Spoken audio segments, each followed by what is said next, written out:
All right. Well, hello, and welcome everyone to our BG5 Live. Great to have each and every one of you here with us today.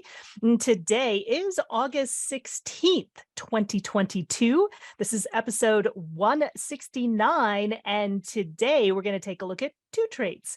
We're going to take a look at trait 4. We're also going to take a look at trait 29. So we're going to take a look at the youthful folly to persevere. There we go. The youthful folly to persevere, as I folly right over the title. All right. But before we get started, let's say hello to our panel. Let's start with Shelly. Shelly, it's so great to have you back, and I'm glad we color coordinated as well. Yes. It's great to be back. It's a fun and beautiful summer day. Excellent. Well, great to have you, Shelly. And Moxie says hi. So Moxie is here. Hello, and Moxie. Anna. Hello, Anna. Welcome. Hi, thank you. Very glad to be here as always, and welcome everyone. Great to have you, Anna. And let's go ahead and dive in. So again, today we're going to take a look at the youthful folly to persevere. We're going to take a look at trait 4, which we're in trait 4 today. And then tomorrow and for the next week, we will move into trait 29, the trait 29 of perseverance. So as we take a look at August, so after reflection, the ability to successfully lead others into the future through logic, perseverance, and connection and hard work. So last week, we did take a look at the leader in trait 7. This week, we're going to take a look at formulation in trait 4. This is youthful folly. This is the logic protects us from misfortune. And we're also going to take a look at the 29. We're going to take a look at perseverance. This is about saying yes. This is about commitment. This is the persistence despite difficulties has its inevitable reward. So it's really committing to the process. And then in the next couple of weeks, we'll take a look at achieving union in the 59, as well as deliverance or working in the 40, the love of work.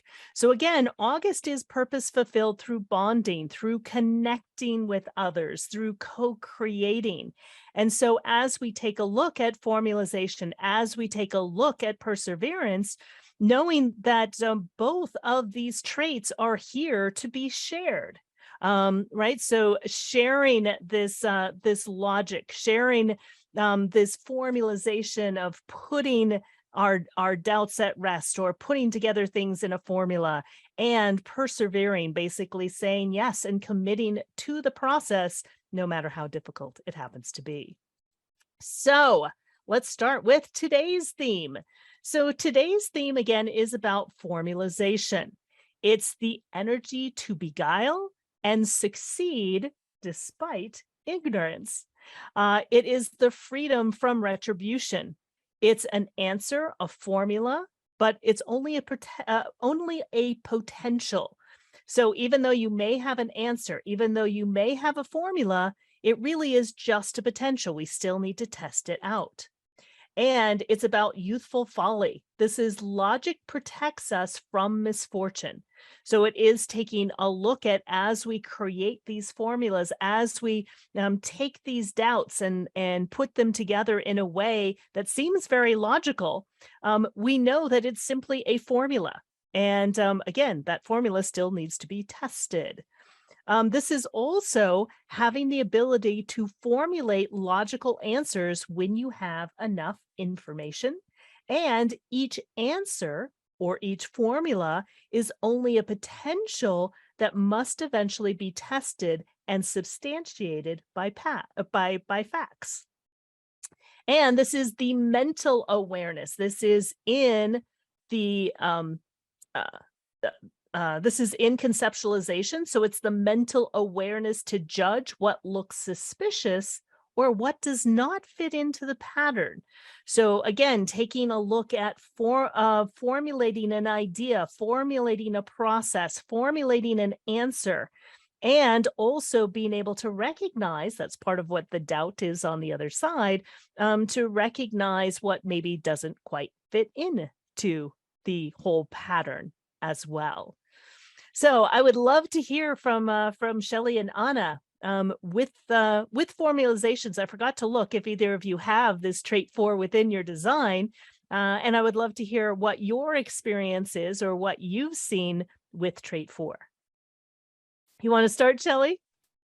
Sure, I do have this. I've got this 3 times in my design. Actually, it's in my unusualness, and I forget where else, one of the other spots. In my maturing energy, which is really great because I realized I've used this a lot in my life, having been in the field of tech for most of my career, spotting what's not working, being the 3-5 as well, just looking to see, and patterns that don't fit jump out at me. I see them pretty quickly. And what was really good to find out about this was that this can have my brain going, and never stopping. All the things that, all the possible potential solutions. And I have the imagination as well to imagine what all the different solutions might look like. So that gets my brain going quite consistently. When I learned that the mind is here to serve others and not try to fix my own problems, that offloaded about 90% of my brain chatter. I went, okay, stop trying to fix my own stuff. I'll just use this to provide solutions for others when they come looking.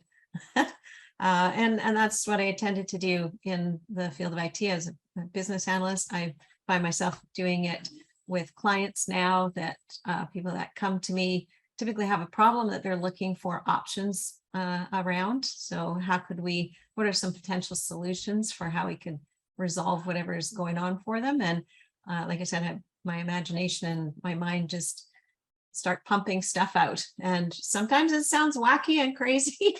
Those ones are the most fun because they often lead to some pretty creative solutions that might have been discounted before.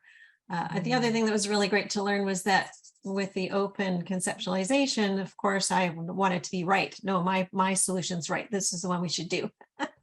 And now that I understand, I'm much more open to just letting the solutions flow, and I don't feel so attached to whether or not somebody chooses to use it or not. I understand now that it's more for just sparking creative solutions and creative conversation and creative collaborations, and let's just play with what comes up and see what could lead to a potential solution. Then somebody else has to test it to make sure it's going to work. And so letting go of that part too, letting go of feeling like I had to be the one who had to test it and prove it and prove I was right and prove that mine was going to work. That offloads a whole lot of energy when you can just lighten up and just play with it and see what comes of it as you collaborate together. So because having a trait in conceptualization can put you under a lot of mental pressure. And I love what you said, Shelley, is in understanding this information, like you can let go of a lot of the pressure that you were under to be able to solve things, to be able to prove things, to be able to make decisions and to run your own life and figure out all of the solutions to your own life. There's a great freedom in knowing this information that, again, you may have been living under a lot of pressure, just like Shelley, and being able to understand how this works relieves a lot of that pressure. Yeah, beautiful. Thank you so much, Shelley.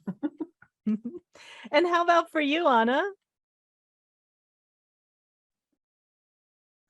I have it. It's in my transformation.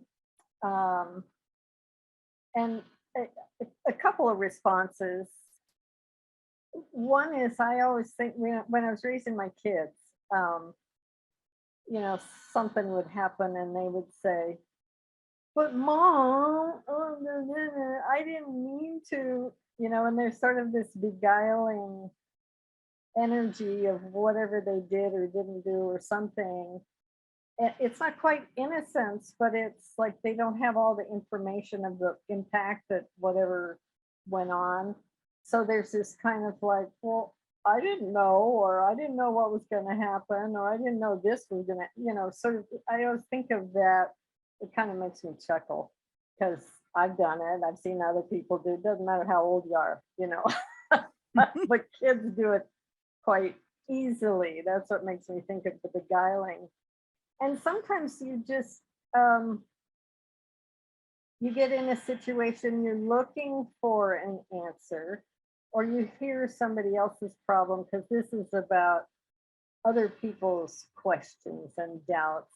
You can have your own, but it's more about responding to others.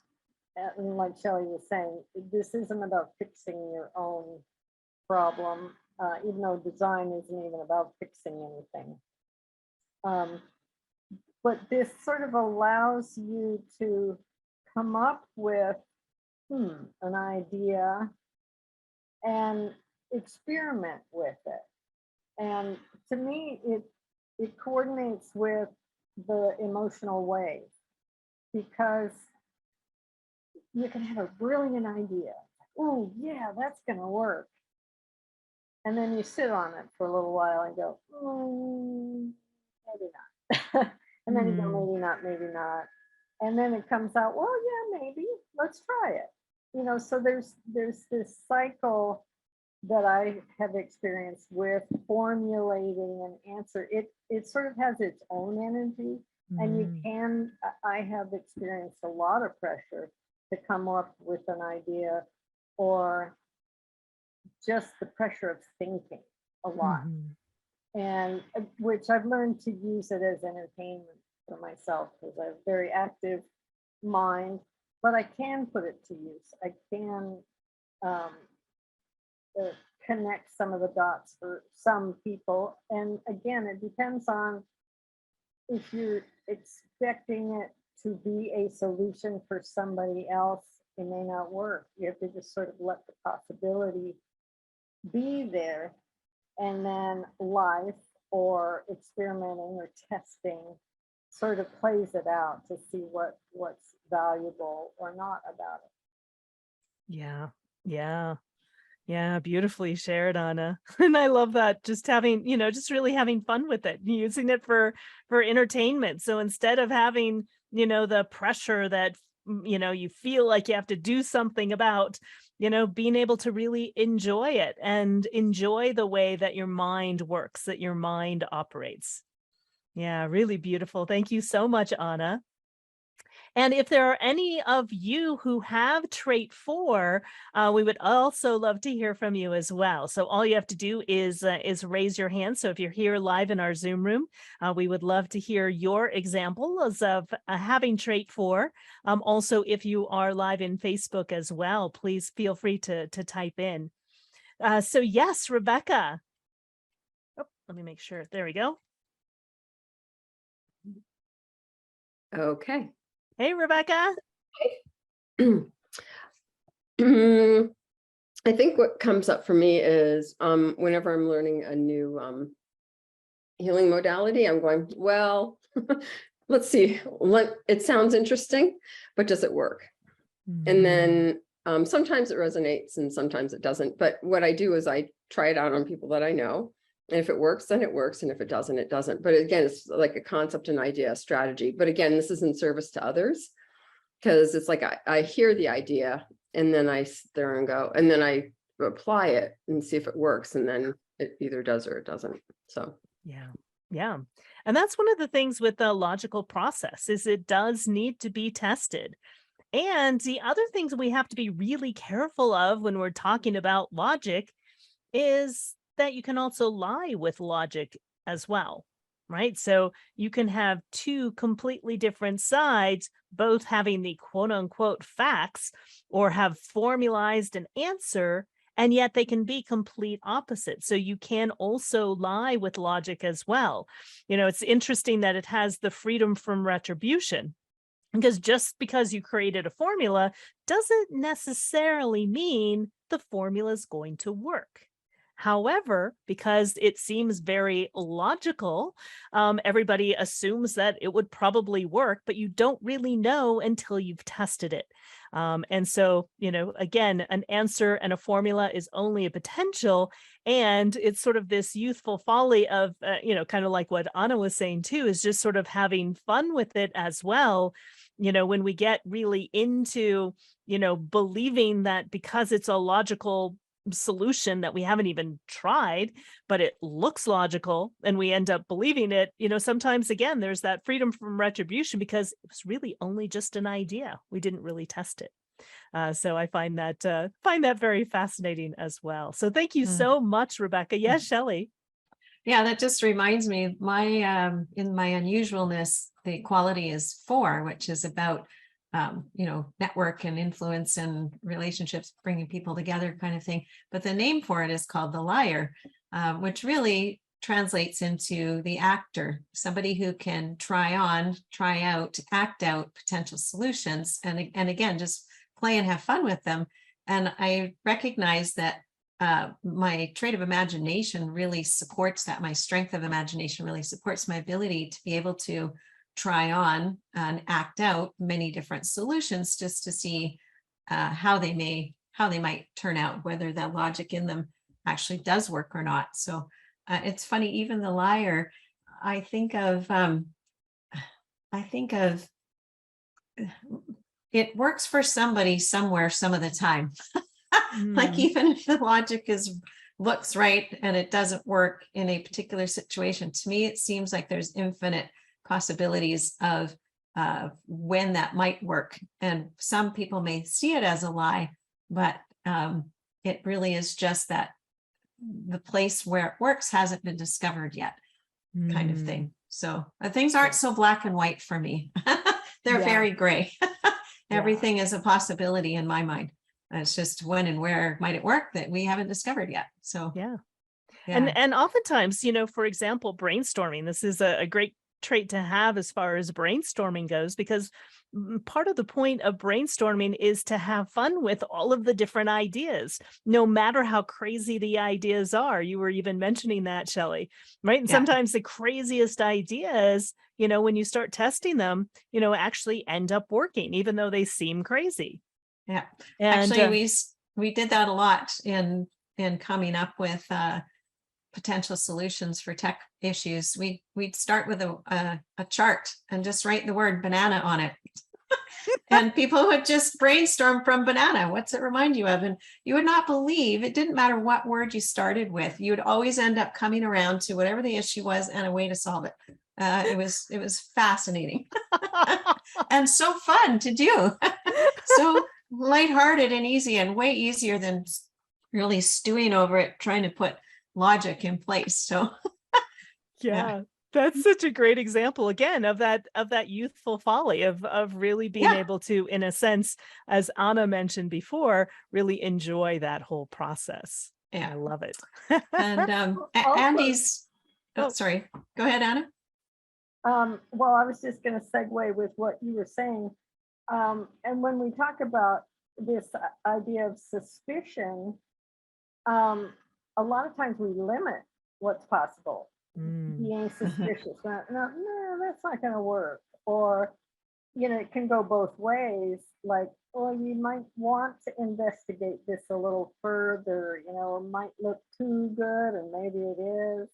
So suspicion can be a useful tool. I think the important part here is that this is a mental awareness, and it needs to be connected to your body's awareness, your body's feedback, so that you can decide, so your decision-making strategy can figure out whether it fits for you or not. Yeah, exactly. Really and Shelley. Point. Sorry, Andy has joined us in Facebook, and he says, I don't have it, but looking for famous business people, I see that Madonna and Takai Waititi, who's the Jojo Rabbit director and a wacky actor, are both having birthdays today. They both stand out to me as having out there creativity that pushes the edges, playing and having fun with different personas. a really great example. Andy, thanks for sharing that.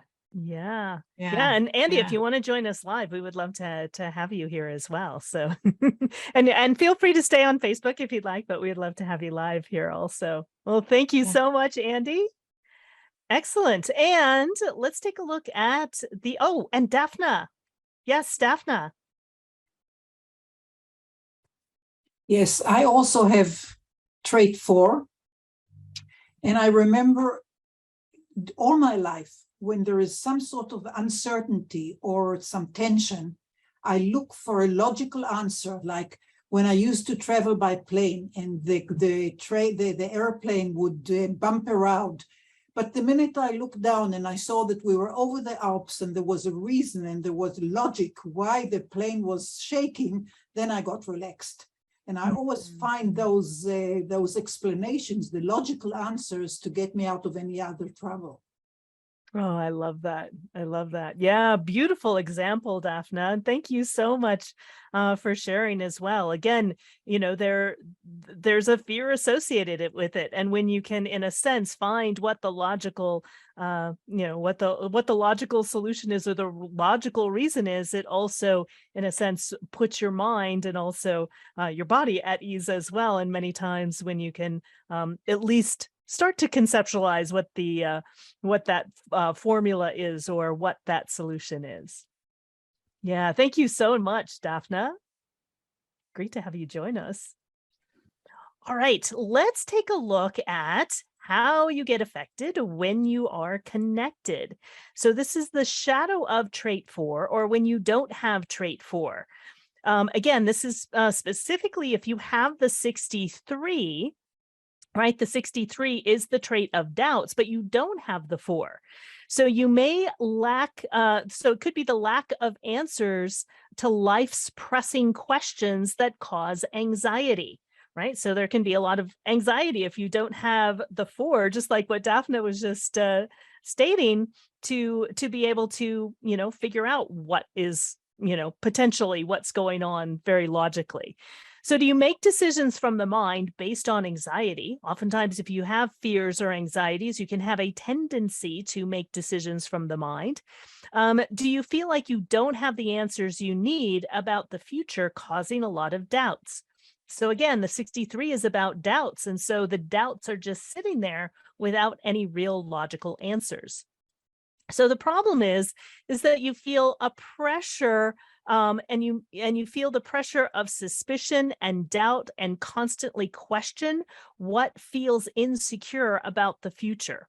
All right, this is logical. So this is taking a look at how can we be safe moving forward into the future, right? So it's questions about the future. And doubts arise when you sense an inconsistency or a weakness in the existing pattern moving life forward.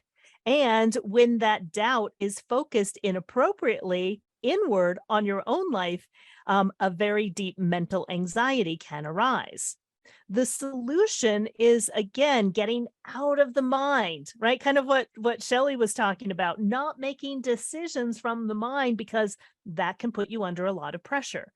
So following your decision-making strategy and using your fuel of doubt with others, because this is a pressure function. So it pressurizes your mind. So using the fuel of doubt with others to help you formulate answers and answers to the brainstorming process of finding answers to life's most pressing questions. So again, those doubts can, help formulate eventually those answers, but it works really well to work with someone who has the 4 on the other side. So for example, Shelley has the 4, right? If you have the 63, but you don't have the 4, like working together with Shelley or working together with Anna could help, in a sense, start to come up with some of those, or working with Daphna or working with Rebecca can help start, letting go of some of those anxieties, because you have you can start to formulate answers and logical ways or logical means of, how or why those doubts are there, just like Daphna beautifully illustrated earlier. So I would love to hear if anyone has the 63, but they don't have the 4. If there's anything that you would like to share, or Shelley or Anna, if there's anything also that you see or you recognize in having the 4, but recognizing also, in a sense, that shadow side as well. I have a friend who has the 63, and we would go round and round once in a while. And he had this set of affirmations, and it would, that was his way of dealing with doubt. And he would just, create this is absolute, so, and yet when he would always question and be able to sense out the inconsistency somebody else's logic had, but he couldn't afford to have any doubt of his own. He was very rigid in that. So it created some conflict about how, in his brainstorming process with work and things like that, I just thought that was really fascinating. Yeah, beautiful example, Anna. Thank you so much. Anything for you, Shelley? Oh, I'm just trying to remember who in my family has this. I think one of my sons has it. And I have noticed, it can create quite a lot of anxiety. Yes, my one of my sons has this. And we did a bunch of coaching with the BG5 to help him understand to not be too much in his own head, trying to focus on his own problems, but that this is also part of his past and future direction. So it's who he's meant to work with as well as people that have doubts about the future. So learning how to utilize this trait for others is really the key. And if you get caught up, inside your own head with your own doubts, focusing on your own life, that can really lead to lots of anxiety. So it's really being able to really stay connected to your decision-making strategy, like you were saying, Karen, to to know that that's what to pay attention to. But I think when we get together, and it's so interesting because I can hear times as you were talking where he'd be saying things like, well, I just don't know. And then I would come up with a pile of potential solutions for him. and sometimes they'd be considered, and other times they're, just didn't hit the right one. But just even understanding how that interplay works between two people when you're seeing somebody struggling with their own doubts about things for their own life, especially recognizing what's really going on and helping them come out of their head and reconnect with what does your gut say, or how do you feel about that, or what's your instinct, depending on their decision-making strategy, of course. But yeah, I think just even being aware of listening differently and hearing people say those words like, oh, I don't know, or I doubt that, or I'm suspicious of that, or any of those things, you kind of have an idea then of what's really going on for them. Yeah, Exactly. Yeah. exactly. And Debbie, you have the 63, but you don't have the 4. I'm wondering if you would like to share directly, or if you would just like me to share what you wrote. I'm going to unmute you if you would like to share. Thank you, Karen. Yeah, I'd love to share, and I also want to be very careful here since this is out in the public. But what I noticed, something just popped up, and it was, I got an intuitive hit or some kind of prompting that I'm just going through a current situation, and I got this idea to present a proposal. And so I said, I'm just gonna, lay out all the facts. Just lay out all the facts. And as I was doing that, I already knew this in my heart, but I was literally seeing the facts. And it resulted in seeing the value that I provide, as well as the amount of the cost savings.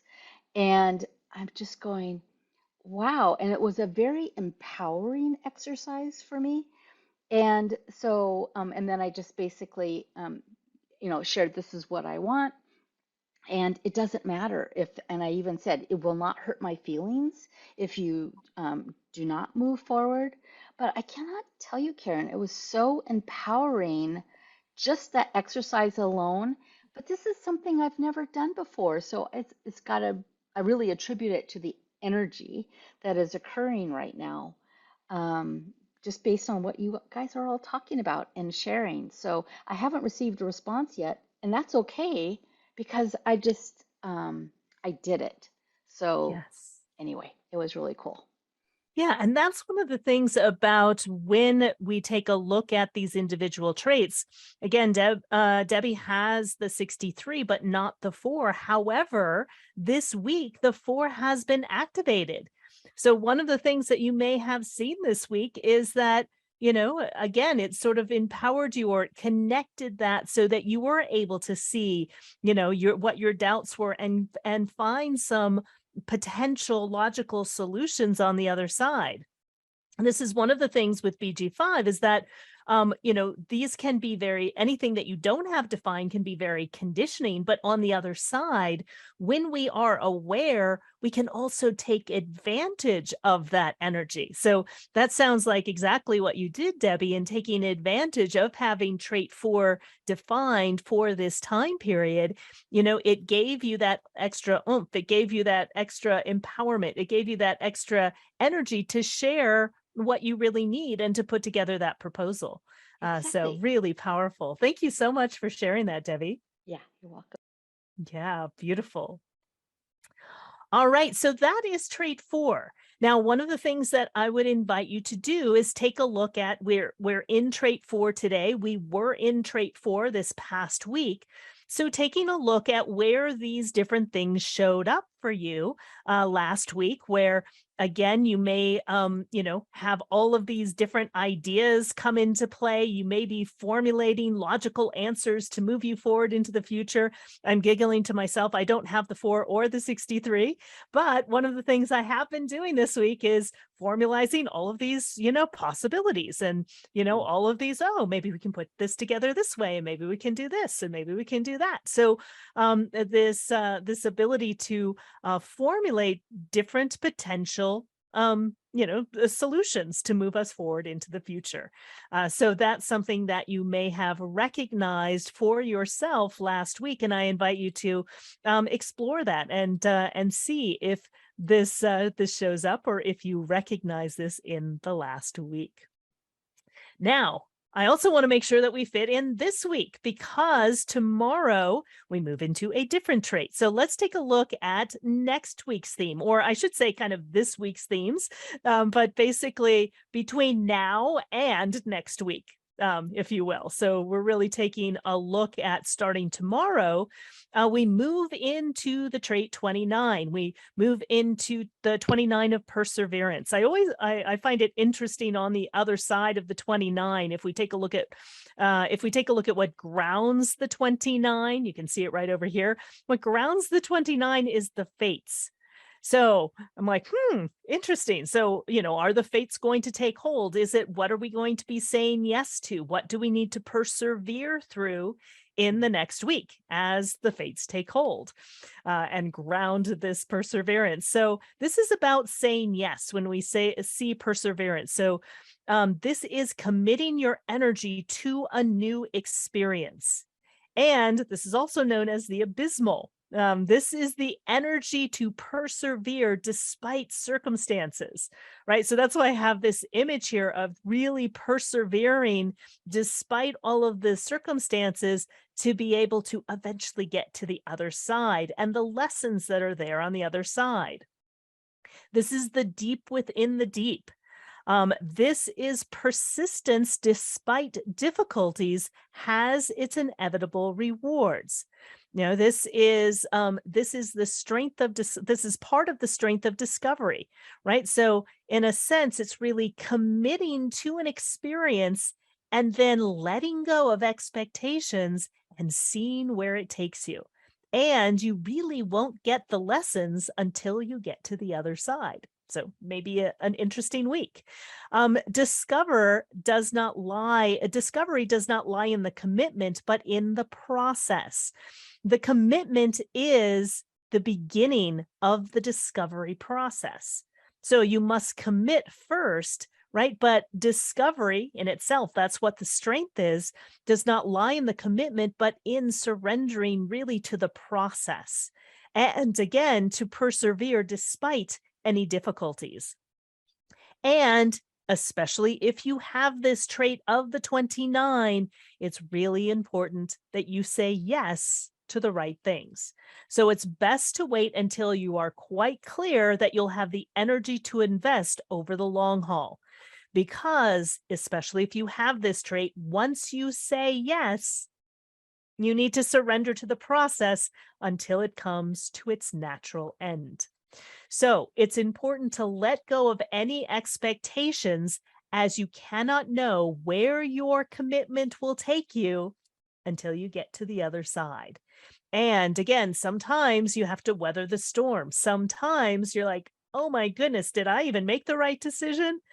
And you have to persevere through all of this muck and danger. But when you get to the other side, you can start to see, this is exactly why that happened. And again, you have to remove those expectations, because oftentimes we have expectations once we make a commitment of what things are going to look like, and they may not always be that way. And when we can let go of expectations, remember what grounds the 29 is the 30 of the fates. In a sense, the 29 has us commit to surrendering to the fates and allowing the fates to take us where we need to go so that we can learn what we need to learn. So I'd love to hear from Shelley, and I would love to hear from Anna, what you see here in the trait of perseverance. Well, I have this in my design as well. And definitely it's, I've definitely experienced this. It's in my past and future direction. It's the people that I serve. And often my work has involved starting off with some kind of potential solutions and then formulating them together into some kind of a project plan, and then having the perseverance to help get a project team through from beginning to end to get the new thing implemented. So I've lived through the fates many times. And I think probably in my last 5 years of doing that kind of work, I really started to let go and just go with the flow of things. I was luckily in a place where I could do that, where there was no real timelines and expectation of things. And I found it worked better that way, because I've done that kind of project management I never did like the detailed structured date and let's do this by this and this, because it would never work out. Stuff would always change all along the way. And I didn't like that feeling of being nailed down to a committed time when something would get delivered, because I would just say, it'll be there when we get there. I know what the end date is we're aiming for, but to have the flexibility and the flow of being able to go with the flow and the fates, because you never know what's going to pop up in your way. Having that flexibility to shift course a little bit if you need to or to brainstorm a different solution because the one you thought was going to work isn't going to work. You have to have room within within any kind of a project, because life and the fates will throw that at you. It's not controllable most of the time. And when you look at the number of projects that fail, the ones that I've seen really go badly have been the ones where they spent so much time planning that they didn't actually allow for the flow of the people and the fates and the stuff around them, and trying to adjust is really quite challenging. So yeah, I love the 29. Yes. And it feels so good to get to the other end.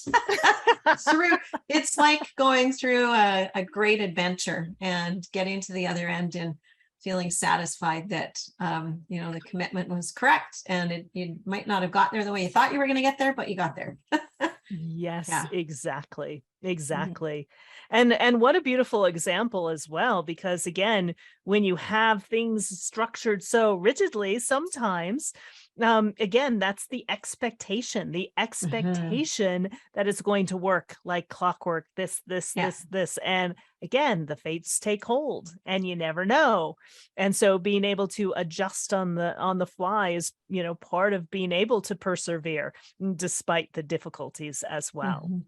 And Yeah. not give up. I mean, part of Yeah. the energy resource is about quitting and giving up. And Mhm. oftentimes people quit or give up when they're 10 feet from gold. Yeah. And it's just if you just persevere that bit longer, right? The gold that's available and the lessons and what the satisfaction that's there on the other side. Mhm. Yeah. Yes. Yeah. Thank you so much, Yes. Shelley. How about for you, Anna? I do not have the 29. I do have the 46. So we'll talk about that in a minute. But I think the most important part here is that, do I have the energy to invest? Because without that question, something can be exciting, but your battery runs out, your interest runs out, something you just can't keep going. And I always think about sports teams, at the beginning of a season, the football team or the basketball team or something, they do the interviews and stuff before the season starts. And almost all of them say, I'm committed, I'm going to go for it. And you never know what's going to happen during the season. But you can see who, even if they didn't win the championship or whatever, you can see who was committed to the last drop of energy. And they talk about leaving it on the field or leaving it all on the floor or something like that. You can actually see this level of commitment and perseverance to complete that commitment, whatever the ending is. Yeah, I love that. I love that analogy also, Anna, because you can also tell like when an event, a sporting event, is really engaging, it's when both sides are persevering, right? And both sides want to win. But there's nothing more boring when you can even just feel or sense that a team is just, in a sense, given up. It's like, it's not even worth the fight. We just kind of give up, and the other team just blows them away. Right. But when you have that perseverance, you can see and you can experience that energy of, as you said, Anna, leaving it all on the field. Exactly. Yeah. Is there anyone here live in our Zoom room that has trait 29 that you would like to share about your experience? Or again, if you are in Facebook, if there's anything that you would like to type in of your experience with the 29. Yes, Rebecca. Yes, I do have that. I'm actually going, thank goodness this week's coming up. It feels like just possibilities. It's a lot like the last, when we were talking about ideas, concepts, maybe possibilities, because the letting go of expectations just allow, without saying, this is what has to happen. And instead going, I'm going to do the footwork and see where it takes me. Yeah, beautiful. Beautiful. Thank you so much, Rebecca. So Andy's also typed in Facebook. He's looking forward to the 29. He's got the opposing trait, the 46, 4 times. And he says he's already been feeling the 29 activation coming so close, starting tomorrow. So yes. Yeah. Were you going to talk about the 46 yes. too? Okay, let's great. do that. Let's talk about how you get affected when you're connected. So it's the shadow of the 29, or if you don't have the 29. So would love to hear from you, Andy, as well, in having the 46, but not trait 40. Wait, did I do that right? Yeah. Yeah, but you don't have trait 29. Okay, I'm sort of got myself mixed up there. Yeah, so having trait 46, but not having trait 29. So again, we're moving into trait 29. So this is the lack of perseverance and commitment to begin or complete the process. So do you have a hard time committing, or do you find yourself giving up too easily? Do you lack the energy to complete the process or work through difficult situations? So you can see, in a sense, when you have that commitment and that perseverance at the very beginning, right, it gives you, in a sense, the energy, it's connected to the energy resource to continue to move through to get to the other side on the 46. But again, if you are missing the 29, it can feel like you can't really have that, the commitment to begin or even to complete the process as well. So the problem is that you may recognize the right timing, but you don't have the energy to begin the process or persevere to complete it. And you may find yourself giving up too soon because you're not fully committed. So you miss out and you don't have the opportunity to recognize the gifts and lessons on the other side of the experience, right? Where you finally, in a sense, sort of discover it in the 46. So the solution is you are designed to work with others who can help you commit, that can help you persevere through the difficult times to get through the experience, to learn the lessons on the other side as well. So Anna, you were saying that you have trait 46, but you don't have the 29. So I'm interested in how this shows up for you. And then I'd love to hear from Andy as well. I think of myself as a person that commits and fulfills that, but it's often, or not often, there are times when it takes a long time to finish something. And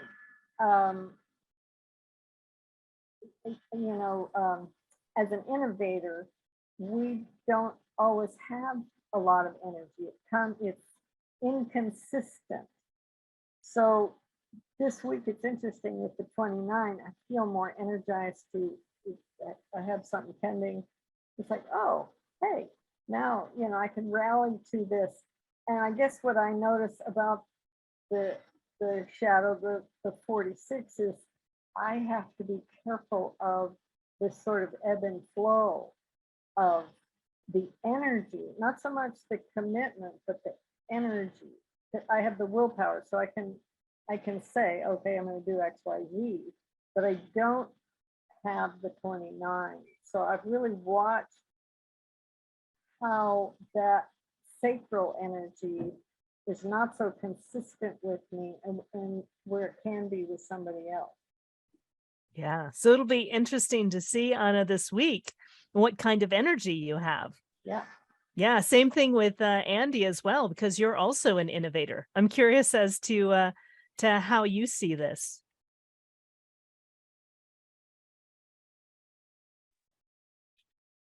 Yeah, I'm waiting for him to type. I hope I haven't missed it. But well, in the meantime, in the meantime, Daphna also had her hand up yes. when we were talking about the 29. I'm not sure if she's still had something to share with that. Yes, please, Daphna.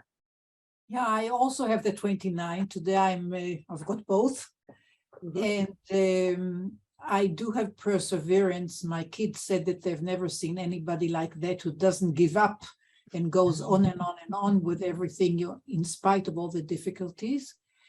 But I did want to connect it with the 4 that we talked before, that when I do the things and I persevere on them, but it's connected with a logical outcome of it.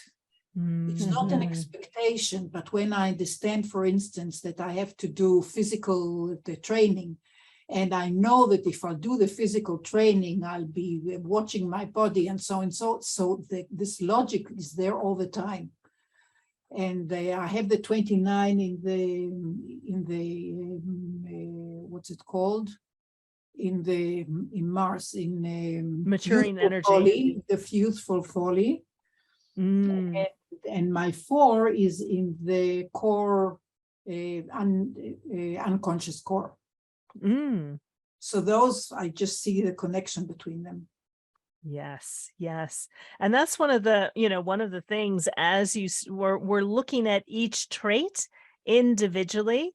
But both Daphna and Shelley did a beautiful job of also tying in a sense, how these two traits are also connected and also how they work together with other aspects of your design as well. Yeah, thank you so much, Daphna. Another And comment on that, on the aspects, the planetary influences. I have the 46 in Saturn or discipline, and that's interesting to me because I've really had to learn. It's different than a yes/no sacral response. It's more of, do I have enough energy to go through the waves, go through the cycle? And for me, it's the 46 sort of informs me on a body level, not just the battery level, but is this something that I'm gonna enjoy? Is this something I can actually fulfill? Is this something that I can do and be with, not just from a energy resource level, but from an interest level. Yeah, yeah.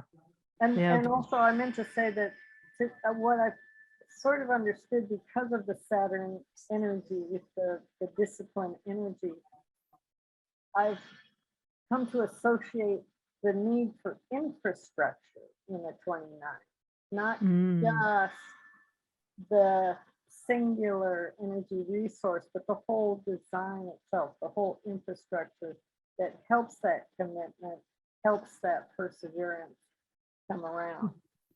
Yeah, yeah, exactly. Interesting. So, yes, thanks, Anna. Shelley. I was wondering if that's because you got the 46 in quality 1, which is all about infrastructure and foundation and building foundation, that you sense that more so than some of us may, because I haven't thought of it that way before. Very cool. Andy did put a comment in. He said, especially when he was younger, he was afraid to really commit to one thing deeply. And he started so many things like karate and fencing and also courses, all of which I'd learned from, but didn't complete or take all the way.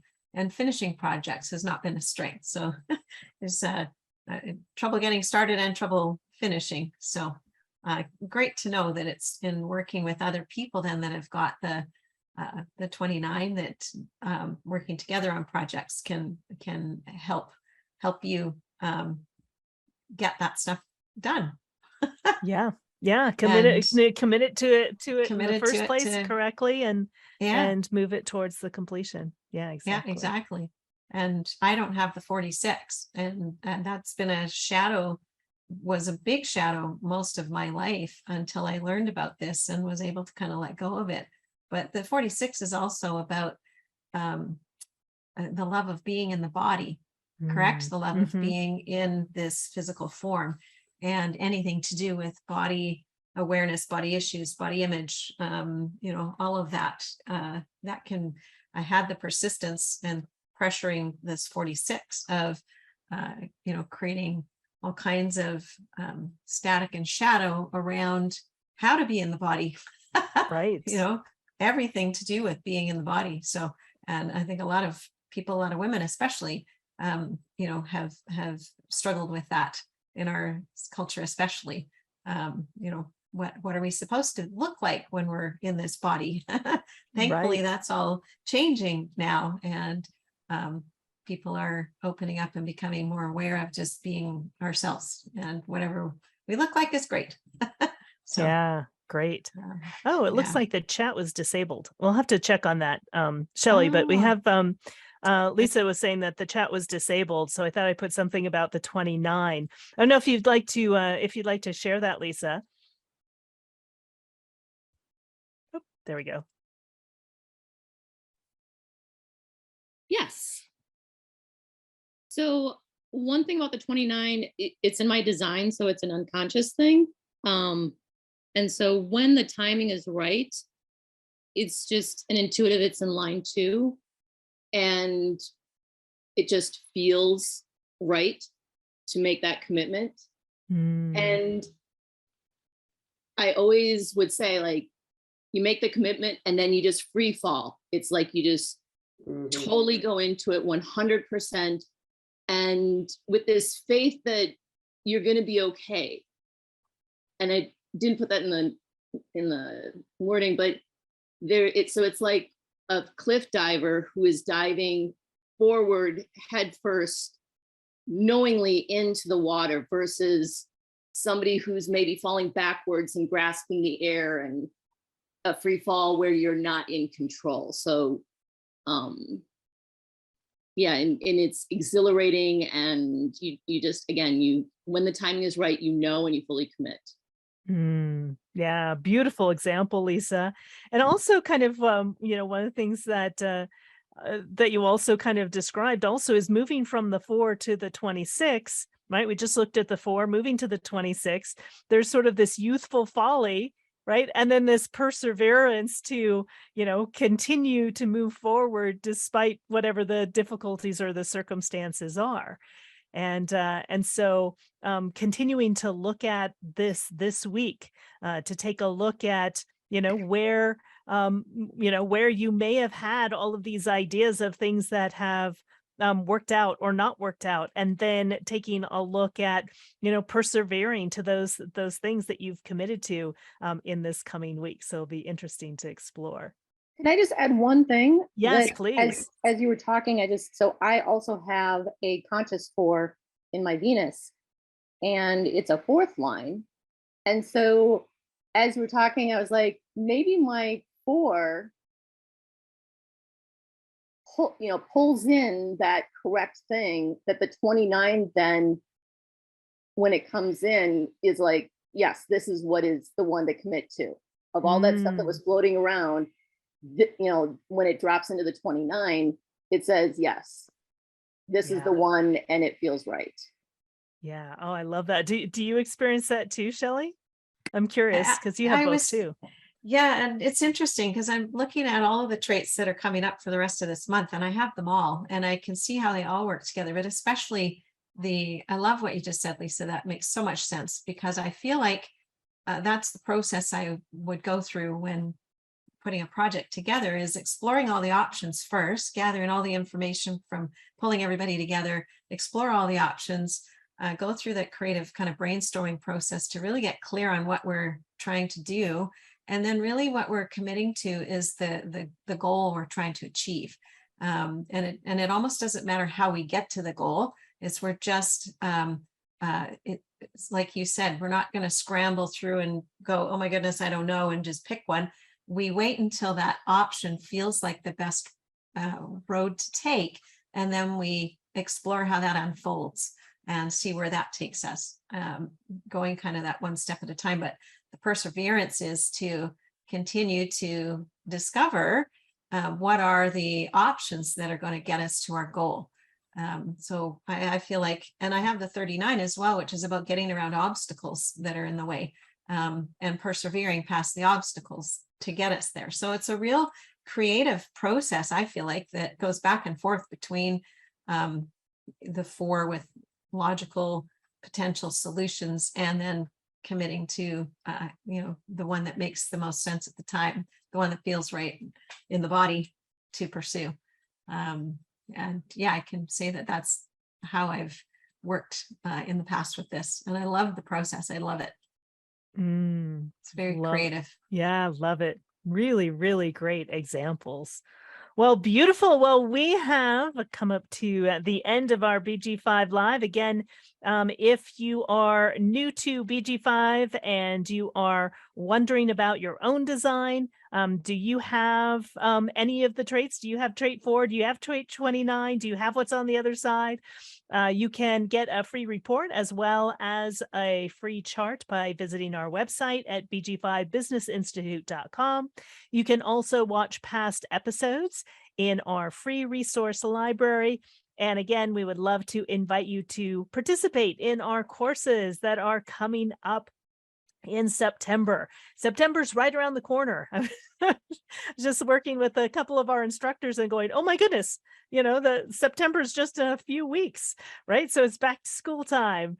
And so would love to have you join us in one of our classes. So again, be sure to check out our website at bg5businessinstitute.com. All right, what I'd love to do real quickly to wrap everything up, especially as we're moving into trait 29, and we also, again, sort of saw the link or the progression of moving from the 4 to the 29, taking a look at sort of what ideas or what are some possibilities that people may experience in this upcoming week. After formalizing all of these potential solutions to move us forward into the future, what do you see moving forward into the future that that people should be aware of or to pay attention to? Would you like to start us off, Shelley? Oh gosh, maybe Anna, have you got something I need to churn for a bit? Yes, let's start with Anna. Yes. Let's see. Just trying to formulate what we were just talking about. I think what comes up for me in terms of pulling all this together is a formula is actually a story. And we can tell a story a whole bunch of different ways. And so maybe it's how you tell the story that you find out what you have a commitment for. For instance, I was looking for something this morning or last night, and I was like, "Where is this? What? I know it's somewhere." And then it occurred to me, instead of saying "Where is it?" as if it's out there somewhere, it's like, okay, something in me knows where it is. How about if I just let it occur to me? And it occurred to me this morning where it is. So the formula, the 4 is all the possibilities, and it's sort of how you frame a question that helps deliver an answer or a solution. And then sometimes the same conundrum is there, but when you ask the question a certain way, your body can go to, yes, I can commit to that, and go to the 29. Yeah, I can do it that way, or this feels like I can do that. Anyway, so I would check that out. How you're formulating a question will actually sort of determine an answer and whether you have the energy for that particular answer. Yeah, beautiful, beautiful. Thank you, Anna. And Debbie, is there anything that you would like to add? No, not at this time. Thank you. Yeah, thank you so much, Debbie, for joining us today. How about for you, Rebecca? Anything you would like to add? Yeah, I guess it just feels like this time next week could be transformative. Who knows where we're going to be with all the with this in play. Yes, exactly. Thank you so much, Rebecca. And let's go to Lisa. Anything you would like to add? I would just say, just really pay attention to anything that has been swirling around this last week that all of a sudden you feel a strong commitment to. And you don't necessarily, you're not going to know the path, like she was saying, it is a process, but you have this feeling that this is the thing. And so just see if that commitment kind of locks in for you this week. Beautifully said, Lisa. Thank you so very much. And again, thank you for participating today. And Shelley, looks like Daphna has dropped off. So let's wrap everything up with Shelley. And thank you, Daphna, for being a part of our discussion today. Yeah, I Yeah. think what you, Lisa, just said and Anna said was just bang on. I've recognized that this past week, I wasn't even really aware because I was on holidays what the trait was, but that's what I found myself doing, was pondering all kinds of potential solutions for how we're going to move forward. And I could feel near the end of this week that things were starting to gel and come together, and, you know, a clear connection between the things I've been studying, or some combination of them together, is formulating a new potential possibility. And I'm excited to see what happens this week if we kind of get that real. I'm actually excited to get on with it, to commit to something and move forward. So it'll be interesting to just see what that actually looks like. I may need to wait a little bit till other people are on board as well. But yeah, I think that's a really well said, Lisa. Just pay attention to what your body is pulling you forward to commit your energy to, and Yeah. and then hang on for the ride. Yep. and stay open and flexible to how it might change as you go through the journey. Yeah, absolutely. Yeah, beautifully, beautifully said. Well, excellent. Well, thank you, everyone. It has been our absolute pleasure. Really, really great discussion. Thank you all that participated. And thank you, Andy, typing in on Facebook as well. We always love to have you live as well. So anytime you want to show up live, we would love to have you. And look forward to seeing you all next week. See what all of this rumblings of this last week and all of the ideas and things that we've been putting together. What are those things that we end up committing to this week? It'll be interesting to see. All right, but make sure you're following your decision-making strategy. And like Shelley said, you know, for some of us, we need to wait. But again, taking a look at, you know, what is there to commit to in this next week. Excellent. All right, everyone, have a fabulous week, and we'll see you all next week. Thanks, everyone. Bye-bye.